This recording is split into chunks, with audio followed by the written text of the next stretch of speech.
کہ اب سے پہلے جو تقریباً 2.5-3 برس گزرے ہیں،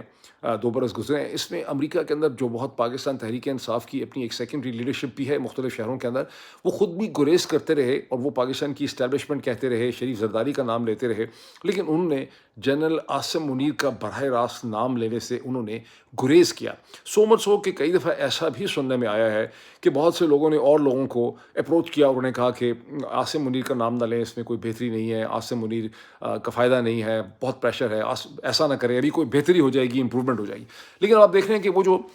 ضبط کے بندھن ہیں وہ یہاں پہ آپ کو ٹوٹتے نظر آتے ہیں، جس کا محرک عمران خان بھی ہے، لیکن اس کا ایک دوسرا محرک بھی ہے کہ اب لوگوں نے یہ ریئلائز کر لیا ہے کہ ایک نیا کانٹیکس یہاں پہ ڈیفائن ہو گیا. یہ نیا کانٹیکس کیا ہے؟ یہ کانٹیکٹ کیا ہے کہ جنرل عاصم منیر جن کو ان دا فرسٹ انسٹنس پاکستان کا آرمی چیف ہونا ہی نہیں چاہیے تھا، بیکاز نومبر 2022 میں جب ان کو آرمی چیف بنایا نواز شریف صاحب نے زور لگا کے سازش کر کے، تو اس وقت ٹیکنیکلی اور لیگلی طور پہ وہ ریٹائر ہو چکے تھے اس سے 1-2 دن پہلے. تو ان کو آرمی چیف کبھی بننا نہیں چاہیے تھا. یہ پہلی دفعہ ہوا ہے پاکستان آرمی کے ایک پراؤڈ انسٹیٹیوشن میں کہ ایک ریٹائرڈ جرنیل کو آرمی چیف بنا دیا گیا. بہرحال بات آگے چلتی ہے کہ اب تو نومبر 2025 میں ان کی مدت ملازمت ایز این آرمی چیف 3 برس کی مکمل ہوتی، and as per the legacy convention tradition قانون ان کو چلے جانا چاہیے تھا. لیکن 26ویں آئینی ترمیم جو انہوں نے خود کروائی ہے اپنی ہی hand picked and hand made parliament کے ذریعے، اب انہوں نے اپنی مدت ملازمت میں اضافہ کر کے 5 برس کر دیا ہے، اور وہ 2027 کے نومبر تک تو اس حساب سے آرمی چیف رہنا چاہتے ہیں. اور تمام اینالسٹ، جیسے ابھی اکانومسٹ میں ایک پیس چھپا ہے جس کا میں مزید ذکر کروں گا، یا اور بھی جتنے لوگ ہیں وہ سب سمجھتے ہیں کہ اب جنرل عاصم منیر یہ سمجھتے ہیں کہ میں تحت قیامت، یعنی جب تک پاکستان ہے، یہ ختم نہیں ہوتی ریاست، یا دنیا چاند ستارے رہیں گے، میں نے پاکستان کا آرمی چیف ہی رہنا ہے، میں نے پاکستان کے لوگوں کی جان نہیں چھوڑنی. تو اس وقت ایک سینس آف ڈیسپریشن بھی ہے پاکستان کے سیاسی حلقوں میں، بھی ڈیسپریشن ہے، خواہ وہ تحریک تحفظ آئین پاکستان کی لیڈرشپ ہو، پاکستان تحریک انصاف کی لیڈرشپ ہو، پاکستان کی میڈیا کے لوگ ہوں، کامنٹیٹرز ہوں، پاکستان کی فوج کے اندر بھی یہ فیلنگ ہے، جوڈیشری کے اندر بھی فیلنگ ہے، عوام میں بھی فیلنگ ہے کہ جنرل عاصم منیر، اس سے بہتر کیا چیز ہو سکتی ہے کہ کوئی ایسا پریشر ڈیولپ ہو جائے، کوئی ایسا نیریٹو بن جائے کہ جنرل عاصم منیر کو تھوڑی سی شرم آ جائے، وہ کہیں کہ چلو میں پاکستان پہ کے لوگوں پہ مہربانی کر دوں، میں ملک اور قوم کے، پاکستان کے، ریاست کے وسیع تر مفاد میں ہی کہیں چلا جاتا ہوں، کچھ اپنے لے لیتا ہوں ریٹائرمنٹ کے لیے چند ارب روپے، اس کے بعد میں کہیں آسٹریلیا کے اندر یا بیلجیم کے اندر یا امریکہ میں یا کینیڈا میں کہیں میں ایک اچھی ریٹائرمنٹ کی زندگی، گولف کورس وغیرہ اپنا بنا لوں گا، اپنا کلب وہیں میں ریٹائرمنٹ کی زندگی گزارتا ہوں. تو یہ بہت بڑی ایک لوگوں کی خواہش ہو سکتی ہے، لیکن جنرل عاصم منیر کا اس وقت کوئی اس قسم کا ارادہ جو ہے وہ بالکل بھی نظر نہیں آ رہا. بل یہ اس کا کانٹیکسٹ ہے. اب یہ جو پاکستان کا رجیم ہے، شریف زرداری عاصم رجیم، اس کی یہ بہت بڑی کامیابی ہے کہ انہوں نے، ہم یہ چاہتے ہیں کہ لوگ فوج کے خلاف نعرے مارے، کیونکہ جو لوگ فوج کو برا بھلا کہتے ہیں، وہ کہتے ہیں سب کچھ فوج کر رہی ہے، کرپٹ ہیں، یہ ہے، ڈی ایچ اے ہے، تو اس سے در حقیقت ان کو تقویت اس لیے ملتی ہے کہ فوج کے جو افسر اور جوان ہیں، جو لیوٹیننٹ ہیں، جو کیپٹن ہیں، جو میجر ہے، جو کرنل ہے، ان کو آپ یہ بتا سکتے ہیں کہ یہ پاکستان تحریک انصاف، یہ لوگ، یہ میڈیا، یہ وی لاگرز، یہ پوڈ کاسٹ سارے کے سارے در حقیقت فوج کے خلاف ہیں، ان کو ہندوستان نے پالا ہوا ہے، ان کو اسرائیل جو ہے وہ پتہ نہیں ان کو فیڈ کر رہا ہے، ان کو سی آئی اے فیڈ کر رہی ہے. اور اصل میں جو کہانی ہے وہ چند طاقتور اشخاص کی ہے جنہوں نے پاکستان کی ریاست کے ڈھانچے، فوج سمیت اس کے اوپر قبضہ کیا ہوا ہے. فوج پاکستان کی جو ہے وہ ہائی جیک ہو چکی ہے، پاکستان کے لوگوں کے اور پاکستان کی ریاست کے بیسٹ انٹرسٹ کے خلاف اسے یہ جرنیل جو ہیں وہ استعمال کر رہے ہیں. تو اگر ایک طرف لوگوں کی خواہش ہے ریپرزینٹڈ بائی عمران خان اور پاکستان تحریک انصاف کی جنرل عاصم منیر کو کسی طرح سے گھر بھیجا رہا ہے، دوسری طرف جنرل عاصم منیر کا بھی ایک اسٹریٹجک گیم پلان ہے جس کی بہت سی تفصیلات میں بھی آپ کے ساتھ شیئر کرنے والا ہوں. لیکن اس سے پہلے کہ میں جنرل عاصم منیر کا جو گیم پلان ہے اپنے اقتدار کو بقا دینے کے لیے، اس کو آگے بڑھانے کے، اس کی میں تفصیلات آپ سے شیئر کروں، تھوڑا سا ذکر میں عمران خان کے صاحبزادوں کا، سلیمان خان اور قاسم خان کا بھی کر دوں، جن کے ویزا کی اپلیکیشن اور ان کے نائکاپ کارڈز کے رینیو کی اپلیکیشن جو ہے وہ پاکستان کا جو ہائی کمیشن ہے لندن، جہاں پاکستان کے ایک بہت ہی کیپیبل ڈپلومیٹ اسے ہیڈ کرتے ہیں، ہائی کمیشنر جناب ڈاکٹر فیصل، بڑے کیپیبل ہیں، ان کے پاس ان کی اپلیکیشن ہے. ساری دنیا ان کو فون کر کے کہہ رہی ہے، ان کو لوگ بہت کہتے ہیں کہ بھائی آپ کیوں نہیں دے دیتے ویزا، ان کے جاننے والے بھی بہت ہیں، برطانیہ میں بھی آگے پیچھے بھی ہیں. اور ڈاکٹر فیصل سب کو کہتے ہیں کہ بھائی میں نے اس کی اپروول لینا ہے، میں خود سے ایشو نہیں کر سکتا، اور میں نے منسٹری آف انٹیریئر سے میں نے اپروول جو ہے اس کا لینا ہے. اب 3 اگست تو ظاہر ہے سنڈے کا دن تھا، تو چھٹی کا دن تھا. اب کیا 4 اگست 2025 کو عمران خان کی 5 اگست کی جو سیکنڈ اینیورسری ہے جیل کی، اس سے ایک دن پہلے عمران خان کے صاحبزادوں کو، قاسم اور سلیمان، جو اپنے تین بھی اب پاکستان کے لوگوں میں دنیا بھر میں بہت زیادہ مقبول ہو چکے ہیں، کیا ان کو ویزاز مل سکیں گے کہ وہ پاکستان ٹریول کر سکیں 5 اگست کے لیے؟ یہ ایک بہت بڑا سوال ہے جو تمام ذہنوں میں ہے. اس میں اگر آپ پوزیشنز دیکھیں ریپیٹڈلی جو پاکستان کے منسٹرز ہیں اس وقت، جو اسٹیٹ منسٹر فار انٹیریئر ہیں جناب طلال چودھری صاحب، یا آپ جو منسٹر ہیں جسٹس کے اور لاء کے عقیل ملک صاحب، barrister Aqeel Malik, once again a very capable man, بیچارہ اب رول ان کا بہت عجیب و غریب ہے، لیکن جب بھی میں ان کی باتیں دیکھتا ہوں سنتا ہوں کہیں تو مجھے احساس ہوتا ہے کہ خاصے پڑھے لکھے آدمی. تو دونوں کی اگر آپ پوزیشن جو انہوں نے ریپیٹڈلی لی ہے اس ویزا کے ایشو میں، اس میں کہیں پہ انہوں نے یہ نہیں کہا کہ ہم ویزا نہیں دیں گے، جس کی وجہ سے ایک امپورٹنٹ امریکن سورس نے مجھے یہ انالیسس دیا کہ ان کو یہ توقع ہے کہ 4 اگست کے منڈے کے دن سلیمان خان اور قاسم خان کو پاکستان جانے کے لیے ویزا جو ہے وہ لندن سے ایشو ہو جائے گا. میرا ویسے ذاتی طور پہ خیال ہے کہ رجیم جو ہے شریف زرداری عاصم رجیم، اس کے سامنے ایک خاصا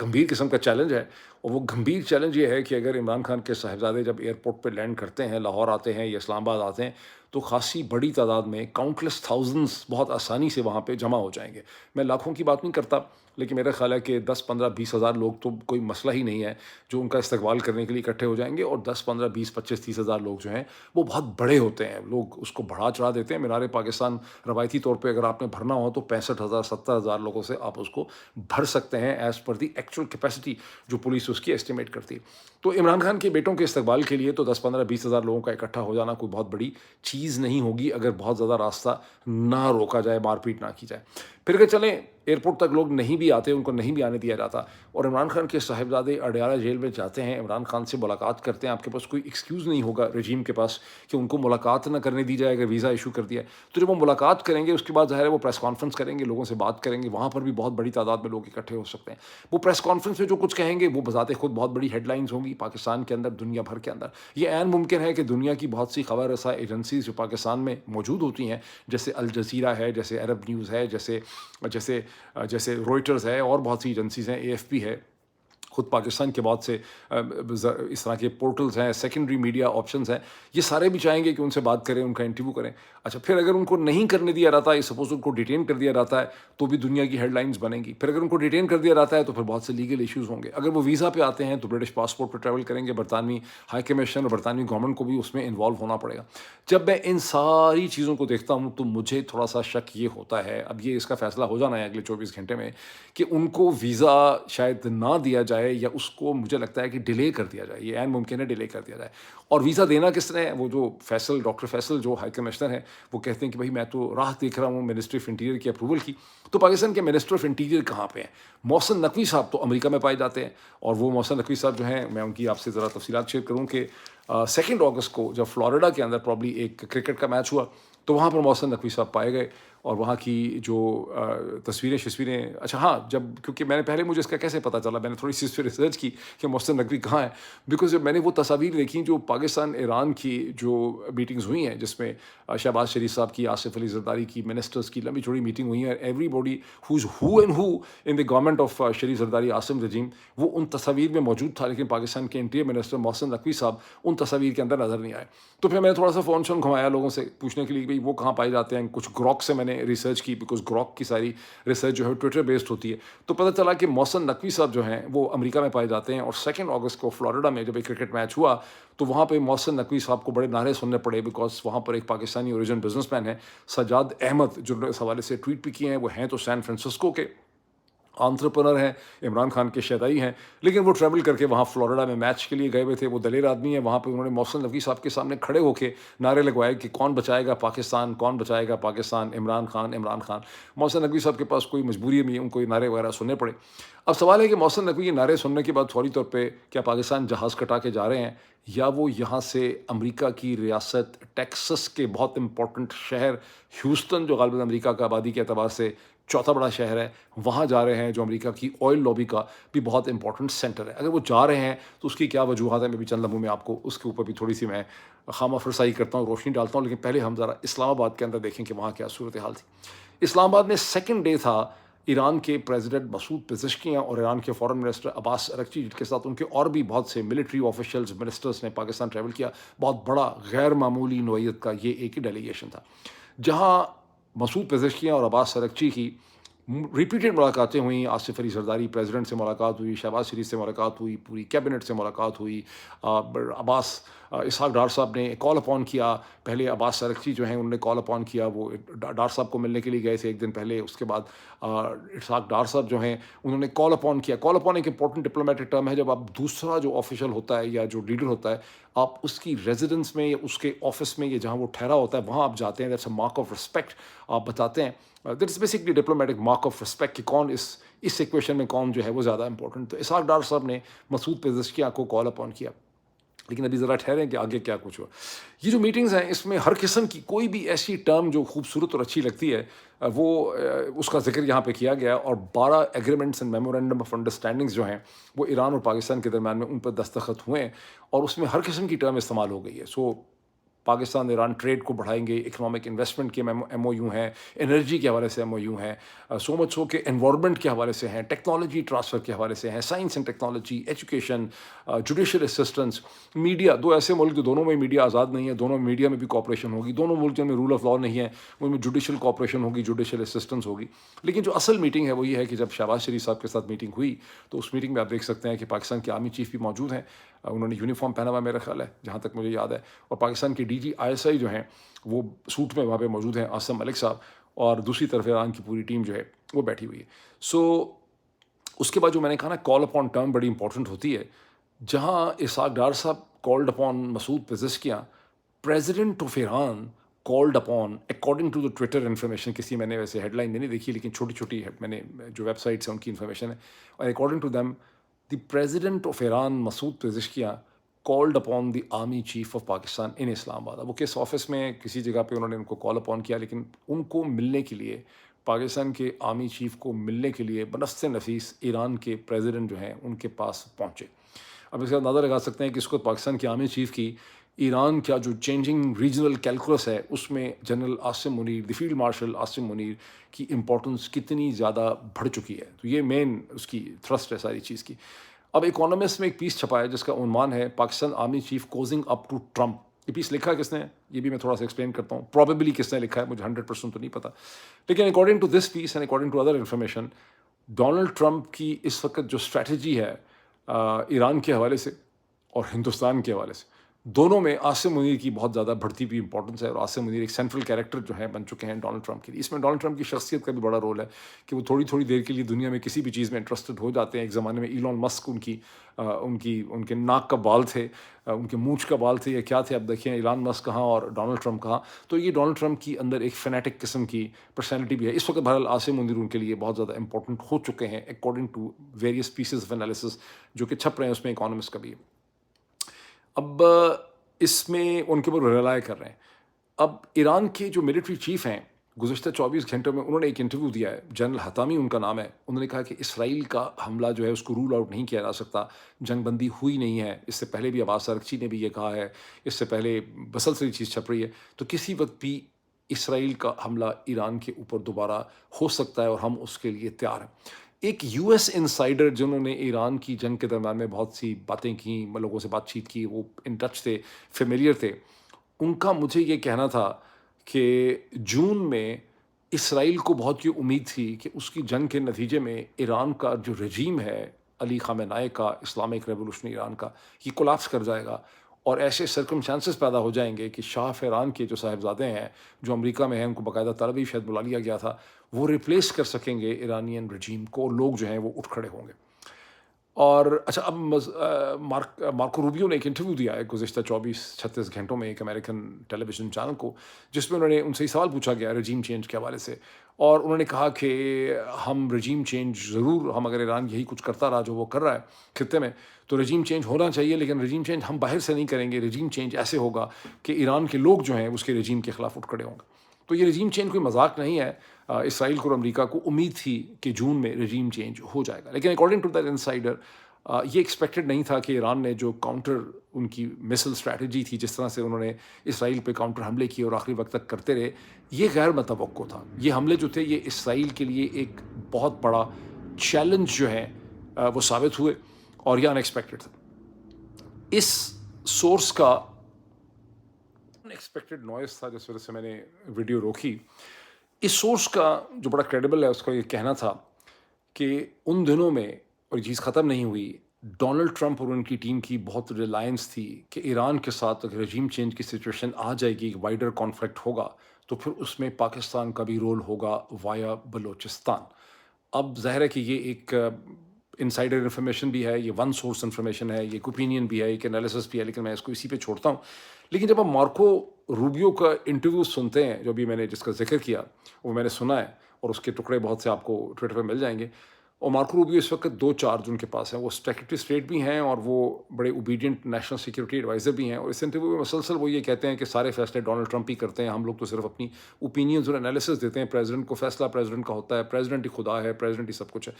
تو مارکو روبیو اس میں یہ بھی کہتے ہیں کہ ڈونلڈ ٹرمپ نے ایران کے ساتھ جنگ نہیں کی، ہم نے تو جنگ بند کی ہے۔ وہ کیسے جنگ بند کی؟ وہ کہتے ہیں جنگ تو ہو رہی تھی 10-12 دن سے، ہم نے تو انٹروین کر کے ایسے حالات پیدا کیے جس میں کہ جنگ بندی ہو سکی۔ اس کو دوسرا انٹرپریٹ کرنے کا طریقہ ایسا ہے کہ اسرائیل جس نے یہ سوچا تھا کہ ہم نیوکلیر کے ساتھ ساتھ رجیم چینج آپریشن کر جائیں گے، وہ نہ نیوکلیر تباہ کر پا رہے تھے، نہ رجیم چینج کر پا رہے تھے، اور اسرائیل ایران کی جنگ میں بہت بری طرح سے پھنس گیا ہوا تھا، اور اسرائیل کو اس جنگ میں سے نکالنے کے لیے امریکہ نے فوجی کارروائی پریزیڈنٹ ٹرمپ نے کی۔ یہ در حقیقت مارکو روبیو اس میں کہہ رہے ہیں۔ اب اس میں یہ آ جائیں اس چیز کے اوپر کہ ٹرمپ ہندوستان اور نریندر مودی اور پاکستان اس پوری ایکویشن میں کہاں فٹ ہوتے ہیں۔ اس میں بڑا انٹرسٹنگ اوپینین پیس چھپا ہے ڈان کے اندر۔ ڈان کے ایک فارمر ایڈیٹر ہیں جناب عباس ناصر صاحب، جس عنوان اس کا یہ ہے U S game in the region, اور اس میں کہتے ہیں کہ لمبا چوڑا یہ پیس ہے، اس میں بہت سی چیزیں پڑھنا چاہیں اس کو ضرور پڑھیں، it's an intelligently written analysis. Abbas Nasir صاحب یہ کہتے ہیں کہ مودی نے کم از کم 2 سٹیپس پہ ڈونلڈ ٹرمپ کو بہت زیادہ انہوں نے ناراض کیا۔ پہلے تو یہ ہے کہ سپتمبر 2024 میں جب ڈونلڈ ٹرمپ کی امریکہ کے اندر پولیٹیکل پریزیڈنشیل کیمپین چل رہی تھی،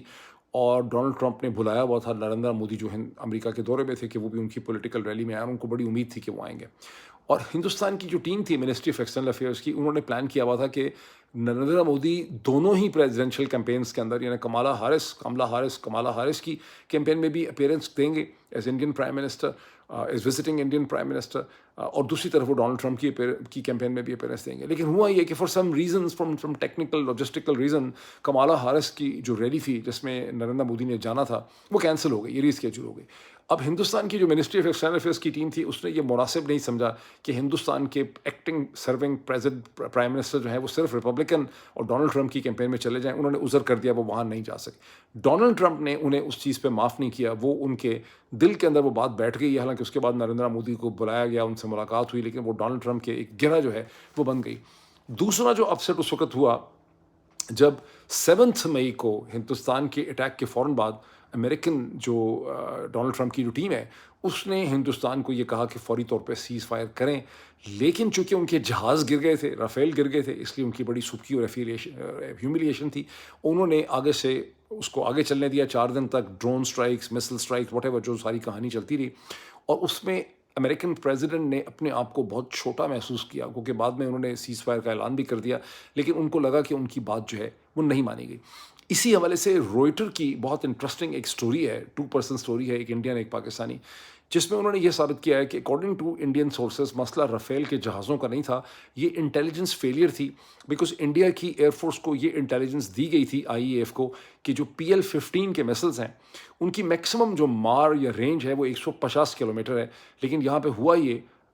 کہ انہوں نے پاکستان نے یہ میسلز جو ہیں وہ PL-15 جو ہے وہ 200 کلومیٹر کے فاصلے سے انہوں نے فائر کیا، اور انڈین ایئر فورس کا یہ خیال تھا کہ وہ اپنی ٹیریٹری کے اندر جو ہیں چونکہ 150 کلومیٹر سے دور ہیں تو وہ محفوظ ہیں، تو یہ مسئلہ رافیل کا نہیں ہے، یہ انٹیلیجنس فیلئر تھا۔ بہرحال جب یہ جہاز گرے انڈینس کے لیے ایک بہت بڑا میٹر آف پریسٹیج تھا، اور انہوں نے جنگ کو کنٹینیو کیا، لیکن دوسری طرف ڈونلڈ ٹرمپ جو ہیں انہوں نے اپنی بہت اس میں سبکی محسوس کی کہ امریکن پریزیڈنٹ اپیلیں کر رہا ہے، ریکویسٹ کر رہا ہے، لیکن ہندوستانی ہاتھ جو ہیں وہ اس سٹیج کے اوپر روک نہیں رہے۔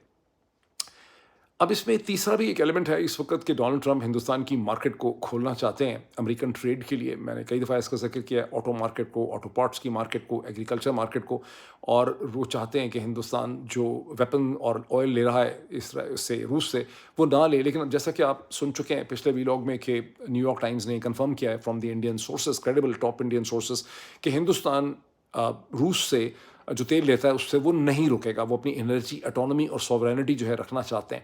تو یہ چیز جو ہے یہ مسلسل ٹرمپ ایڈمنسٹریشن کا غصہ اور ان کی جو ڈیسپریشن ہے وہ بڑھتی چلی جا رہی ہے، وہ پریشر بڑھا رہے ہیں. ڈونلڈ ٹرمپ نے حال ہی میں یہ بھی کہا ہے کہ Indian economy is a dead economy. وہ یہ بھی کہہ رہے ہیں کہ روس سے، نام تو اس میں ہندوستان کا نہیں لیا گیا ان کے ایگزیکٹو آرڈر میں، لیکن جو روس سے تیل خریدیں گے ان کے اوپر نارمل ڈیوٹیز کے اوپر 100% ڈیوٹیز جو ہیں وہ مزید ان کے اوپر جو ہے وہ چارج کی جائیں گی. یہ بھی وہ کہہ رہے ہیں. ابھی گزشتہ 24 گھنٹے میں وائٹ ہاؤس کے جو ڈپٹی چیف آف اسٹاف ہیں پریزیڈنٹ کے، اسٹیون ملر ان کا نام ہے، سوزی وائلز کے جو سیکنڈ ہیں، انہوں نے ایک اسٹیٹمنٹ دی ہے ہندوستان کے حوالے سے، جس میں انہوں نے کہا ہے کہ can you believe this thing. ان کی اسٹیٹمنٹ یہ ہے کہ کین یو، ایک فاکس میں کسی ٹیلی ویژن چینل میں بات کرتے ہوئے انہوں نے کہا ہے کہ ہندوستان چین کے ساتھ مل کے روس کا تیل خرید کے یوکرین کی جنگ میں یوکرین کو اور امریکہ کے انٹرسٹ کو نقصان پہنچا رہا ہے. انہوں نے کہا can you believe this thing کہ ہمارا جو ایلائی ہے ہندوستان وہ یہ کر رہا ہے. تو یہ سب چیزیں شو کرتی ہیں کہ ٹرمپ ایڈمنسٹریشن مسلسل مودی گورنمنٹ کے اوپر اپنا دباؤ جو ہے وہ بڑھا رہی ہے، اور اسی سارے پروسیس کے اندر پاکستان کے army chief general Asim Munir کو ایک بڑے ویلیوبل کاؤنٹر ویٹ ٹول کے طور پہ دیکھا جا رہا ہے. اب ایک بڑی ایسی سچویشن ہے کہ کارگل کی جب جنگ کے بعد سے گزشتہ 26 برس میں یہ پہلی دفعہ ہے کہ آپ اس کو ایک شفٹ کہہ سکتے ہیں امریکن پالیسی کی ٹورڈ ساؤتھ ایشیا، جس میں پاکستان جو ہے وہ فیوریٹ ہے اور انڈیا جو ہے وہ فیوریٹ نہیں ہے. گو کہ 9/11 کے بعد مشرف رجیم کو بہت سپیس ملی تھی. جنرل مشرف کو سڈنلی ان پاپولیرٹی سے وہ پاپولر ہو گئے تھے،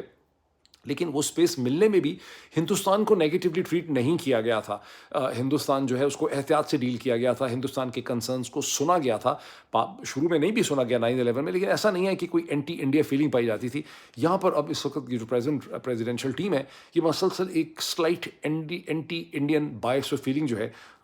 اس کو یہ ایکسپریس کر رہے ہیں. اب کوشچن ہے کہ کیا یہ زیادہ دیر چلے گی؟ زیادہ تر اینالسٹ کا خیال ہے کہ نہیں، یہ ٹریڈ ڈیل جیسے ہی ہو جائے گی ہندوستان کی کسی بھی کنڈیشنز کے اوپر، اگر ہو جاتی ہے جلدی، تو اس کے بعد یہ زیادہ دیر نہیں چلے گی اور پینترا بدلا جائے گا دوبارہ سے. لیکن ٹریڈ ڈیل کے راستے میں بہت سی رکاوٹیں ہیں. اس وقت 25% ڈیوٹی بھی ٹھوکی گئی ہے. روس سے اسلحہ بھی لے رہا ہے ہندوستان. انہوں نے یہ بھی کہہ دیا کہ ہم تیل بھی لیتے رہیں گے، اور وہ بجن نہیں کر رہے. اور برکس میں ہندوستان کی جو پریزنس ہے وہ بھی ٹرمپ ٹیم کے لیے ایک مسئلہ ہے، ایک پوائنٹ آف کنٹینشن ہے. تو یہ سب چیزیں جو ہیں یہ جنرل عاصم منیر کی امپورٹنس کو اس ایکویشن میں بڑھاتی چلی جا رہی ہیں. اب ایک کوشچن ہے کہ اکانومسٹ کا جو پیس ہے وہ، جس کا میں نے پہلے آپ کو عنوان بتایا، Pakistan army chief کوزنگ up to Trump, اس میں اس کا مور اور لیس اس کے اندر سے ٹون اینڈ ٹینر یہ ہے کہ جنرل عاصم منیر ایک ایسے اسٹرانگ مین ہیں جو ڈونلڈ ٹرمپ کے لیے بڑے یوزفل ہو سکتے ہیں اس خطے میں، ہندوستان کے حوالے سے، پاکستان کے حوالے سے، اسٹیبلٹی کے حوالے سے، ایران کے حوالے سے. تو سوال یہ پیدا ہوتا ہے کہ یہ پیس آخر کس نے لکھا ہے؟ کئی لوگوں نے مجھ سے پوچھا، ایک برٹش اکیڈمک بھی ہیں جو پڑھاتے ہیں ایک یونیورسٹی میں، انہوں نے بھی مجھے وہ پیس بھیجا. انہوں نے مجھے پوچھا کہ کس نے یہ لکھا ہے. چند ہفتے پہلے میری ایک اکانومسٹ کے جنہوں نے پہلے اکانومسٹ میں کام کیا، کہ امریکن جرنلسٹ سے میری ملاقات ہوئی جو نیو یارک ٹائمز میں بھی بہت کام کیا، انہوں نے مجھے کہا کہ اکانومسٹ کے پیسز جو ہیں وہ مختلف ریجنل ایکسپرٹس لکھتے ہیں، اور یہ فائنینشلی بھی اچھا ہوتا ہے، اور اس میں ایکسپرٹیز بھی ان کو مل جاتی ہے، اور اس میں خاصی پروٹیکشن ہوتی ہے. اسی لیے ان کے نام جو ہے وہ نہیں لکھے جاتے، اور صرف اس میں اکانومسٹ لکھا ہوتا ہے اوپر. لیکن یہ جو پیس ہے جنرل عاصم منیر کے حوالے سے، یہ کلیئرلی پاکستان سے، اسلام آباد سے لکھا گیا، اس کے اوپر لکھا ہوا ہے. اور انہوں نے مجھے یہ بتایا، جو اکانومسٹ کی پرانی جرنلسٹ تھیں اور جو نیو یارک ٹائمز کے ساتھ بھی رہی ہیں، کہ بہت دیر تک نجم سیٹھی صاحب جو ہیں وہ پاکستان سے اکانومسٹ کے پیسز لکھتے رہے ہیں. اب کیا ابھی بھی نجم سیٹھی کے پیسز لکھ رہے ہیں جس میں جنرل عاصم منیر کو بہت طریقے سے مارکیٹ کیا گیا ہے انٹرنیشنل آڈینس کے لیے، یا کوئی اور لکھ رہا ہے؟ یہ مجھے نہیں پتا. لیکن پہلے انہوں نے مجھے یہ بتایا کہ نجم سیٹھی بہت دیر تک ایسے پیسز اکانومسٹ کے لیے لکھتے رہے ہیں. اچھا، اور ساتھ ہی انہوں نے مجھے ایسے یہ بھی بتایا کہ پاکستانی ملٹری نے گزشتہ 1-1.5 برس میں، پاکستانی انٹیلیجنس ملٹری نے خاصی کیپیبلٹی انہوں نے ڈیولپ کر لی ہے کہ انٹرنیشنل میڈیا کو کیسے انگیج کرنا ہے. اور روئٹر سے، AFP سے، الجزیرہ سے بہت سی جو سٹوریز ان کے فیور میں چھپ رہی ہیں دنیا جہان سے، یہ ایک سافٹ انگیجمنٹ کی آرٹ جو ہے وہ پاکستانی انٹیلیجنس نے اور ملٹری نے سیکھ لی ہے، جو ہندوستانیوں کو پہلے سے پتہ تھی لیکن انہوں نے بھی اب سیکھ لی ہے. اب آ جائیں محسن نقوی صاحب کی طرف، کہ جو 2 اگست کو فلوریڈا میں پائے گئے، کیا وہ واپس جا رہے ہیں ٹکٹ کٹا کے پاکستان، یا یہاں سے وہ ہیوسٹن جا رہے ہیں؟ اس کی کیا سگنیفیکنس ہمیں نہیں پتا کہ ہیوسٹن جا رہے ہیں یا نہیں جا رہے، لیکن اس کی سگنیفیکنس یہ ہے کہ ٹویٹر سے ہمیں پتہ چل رہا ہے کہ ہیوسٹن کے اندر 7 یا 9 اگست کو یہ کلیم کیا جا رہا ہے، یہ بھی کنفرم نہیں ہے، کسی پاکستانی اخبار میں نہیں ہے، کہیں پہ بھی نہیں ہے، ہندوستانی اخباروں میں بھی نہیں ہے، لیکن ٹویٹر سے یہ کلیم کیا جا رہا ہے کہ پاکستان کے آرمی چیف فیلڈ مارشل جناب والا عاصم منیر صاحب جو ہیں وہ ہیوسٹن پہنچ رہے ہیں، امریکہ کے چوتھے بڑے غالباً شہر کے اندر، جو امریکہ کی آئل لابی کا سینٹر ہے. اور یہ جو ایونٹ ہے، یہ طاہر جاوید صاحب جو پاکستانی ڈائسپورا کی ایک امپورٹنٹ پرو ملٹری یا پرو PMLN شخصیت ہیں، بزنس مین ہیں، وہ اس کو آرگنائز کر رہے ہیں. اور کوشش یہاں پر یہ ہے کہ جاوید انور صاحب جو آئل میگنیٹ ہیں جو کسی زمانے میں عمران خان کو بہت سپورٹ کرتے رہے، ان کی فنڈنگ کرتے رہے، ان کو بھی اس میں بلایا جائے. اسی طرح سے شیخانی صاحب، ڈاکٹر شیخانی جو پہلے اپنا کے پریزیڈنٹ رہ چکے ہیں آج سے 6 7 8 برس پہلے، ان کو بھی بلایا. اس طرح سے بہت سے لوگوں کو بلایا جائے. اچھا، اب پرپز کیا ہے؟ پرپز کیا صرف جاوید انور سے یا شیخانی صاحب سے ملنا ہے یا پاکستانیوں سے ملنا ہے؟ پروبیبلی ہمیں نہیں پتا کہ پرپز کیا ہے، لیکن کچھ اس میں قیاس یہ ہے کہ ہیوسٹن جو ہے وہ چونکہ آئل لابی کا سینٹر ہے، اور جو پہلے لابسٹ تھے پاکستان آرمی کے، اسٹیون پین، وہ بھی آئل ایگزیکٹو تھے، یعنی آئل مین تھے. اس طرح سے اور بھی بہت سے لوگ جو ریپبلکنز ہیں وہ سب آئل مین ہیں. تو یہاں جنرل عاصم منیر جو ہیں وہ امریکہ کی آئل لابی کو، ریپبلکن لابی کو ملاقات کریں گے، ان کو انگیج کرنے کی کوشش کریں گے. All of that is speculative and rumour, جو ہمیں سوشل میڈیا سے پتہ چل رہی ہے، ابھی کنفرم نہیں ہے. لیکن اگر ایسا ہے اور پتہ چل جائے گا اگلے چند دنوں میں، کچھ چند دنوں کی بات ہے، تو آپ دیکھ سکتے ہیں کہ عمران خان اور پاکستان کے لوگوں کی جو جد و جہد ہے انسانی حقوق کے لیے، رول آف لاء کے لیے، جمہوریت کے لیے، سیلف رسپیکٹ کے لیے، اس کے راستے میں کس قسم کی رکاوٹیں ہیں. اور دوسری جنرل عاصم منیر کی جو ذاتی اقتدار کی جنگ ہے اور کوشش ہے، اس میں وہ کس طرح سے اسٹریٹجائز اس کو کر رہے ہیں. ابھی اتنا ہی، پھر آپ سے ملاقات ہوتی ہے. Thank you.